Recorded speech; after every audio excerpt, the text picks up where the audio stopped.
Hello, Laverne here, and thank you for joining me. May this video be a blessing to you, and may it honor and glorify God in His kingdom. In this video, I would like to share with you a prophetic dream that I had regarding either the nation of South Africa or the general region that we might think of as South Africa. For in the dream, I had the sense to ask the question where the things that I was observing were taking place. And the answer I heard was South Africa. Now I'm first going to explain exactly what I saw in the dream, and then I'm going to explain what I believe is the meaning behind the things that I saw. In the dream, I saw children as young as 6 and 7 who were wielding machetes and weapons like machetes.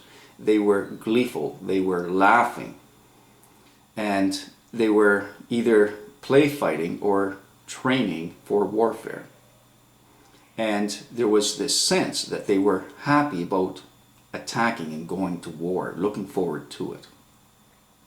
Then I saw a man who had been pronounced dead. He had blood flowing from his stomach, and he had been obviously attacked, possibly by these children, and he was laying dead in the street.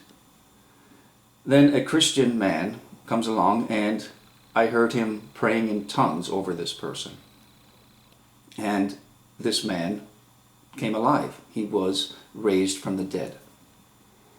But the Christian man was actually rejected and attacked because he claimed that it was God who had done this. There was an old woman who seemed to be in charge, or at least had some authority. And this old woman claimed that it was not the Christian God who was responsible, but rather her God, or gods. Obviously some kind of pagan god or religion that she was claiming was responsible. She then encouraged this mob to attack the Christian man. He ran to what he believed was going to be a safe haven, where there would be security to protect him. But the security forces that made up the place where he ran to wasn't a force at all, but rather one old man holding a shotgun. But he turned the shotgun on the Christian and turned him away. And the reason is because he was full of fear of the mob that was after him. Now, to explain what I believe the meaning is behind these things. I believe there's going to be great upheaval within the nation of South Africa, and possibly the greater region that we would think of as South Africa.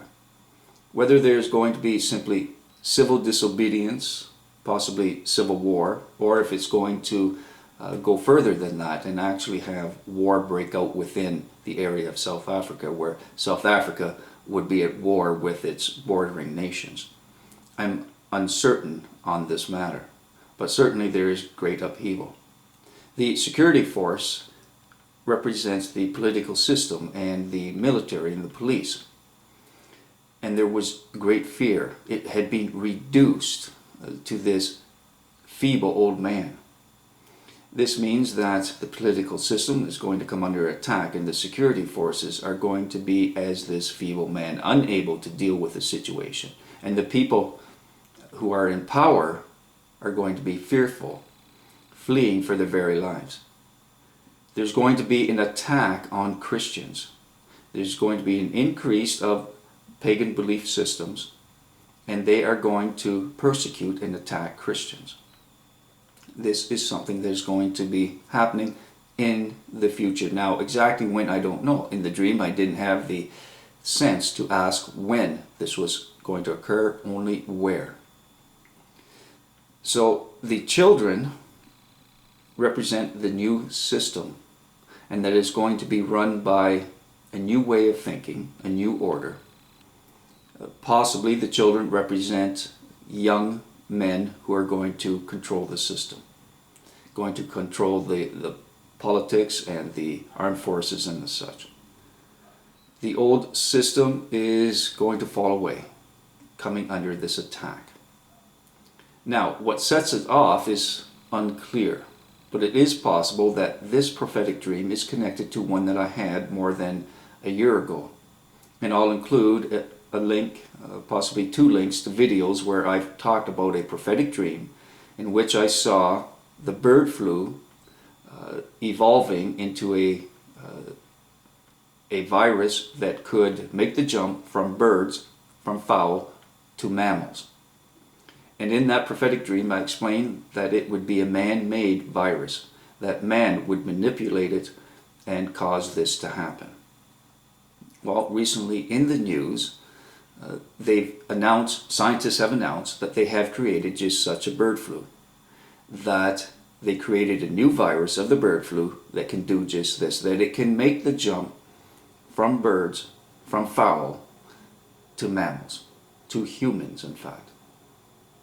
So it's possible that these two dreams are connected, and that the thing that's going to set off the civil disobedience and the attack against the present political system, and the reason that those people in power are going to be so fearful, it could be connected to the bird flu. It's very possible that this virus could be the first place that we see it taking place, that the bird flu, this new strain, is released in the area of South Africa. Now, I'm not saying that for certain that the two are connected, but I believe it is a possibility. But in any case, there's going to be great upheaval in South Africa, and there's going to be a persecution of Christians. Christian and Christianity are going to come under attack.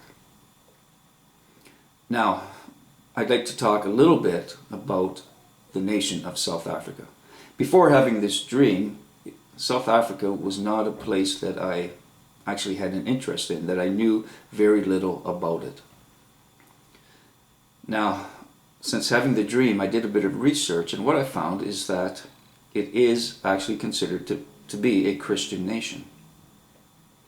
In the continent of Africa, we see that 40% of the population claims to be Christian. In South Africa, it is a little over 79% of the population that claims to be Christian. So there is a strong Christian presence in South Africa. But I believe it is only Christian in name.